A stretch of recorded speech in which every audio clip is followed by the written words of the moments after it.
దోసపిండి లేకుండానే ఇలా టేస్టీగా స్పాంజీగా గోధుమ రవ్వతో దోశలు వేసుకుని తినేయండి. టేస్టీ అండ్ హెల్దీ కూడా. ఇక్కడ 2 కప్పులు గోధుమ రవ్వలో 1 కప్పు పెరుగు 1 కప్పు వాటర్ వేసి ఒకసారి కలిపి 20 నుంచి 30 నిమిషాలు అలా పక్కన ఉంచేయండి.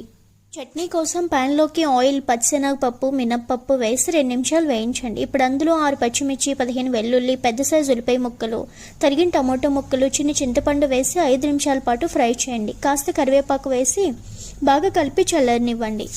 ఇప్పుడు వీటిని మిక్సీలోకి వేసి మెత్తగా గ్రైండ్ చేసి పోపు వేసుకోండి. Tomato chutney ready. మనం ఇప్పుడు మ్యారినేట్ చేసుకున్న గోధుమ రవ్వను మిక్సీలో వేసి దోశ బ్యాటర్ లాగా మెత్తగా గ్రైండ్ చేసి పెట్టుకోండి. ఇలా గ్రైండ్ చేసి పెట్టుకున్న బ్యాటర్లో రుచికి సరిపడ ఉప్పు వేసి బాగా కలపండి. వీడియోలో చూపిస్తున్నట్లుగా దోశ వేసుకొని జస్ట్ లైట్గా ఆయిల్ అప్లై చేసి బాగా కాల్చి తీసుకోండి. వేడివేడిగా చట్నీతో సర్వ్ చేసుకోండి.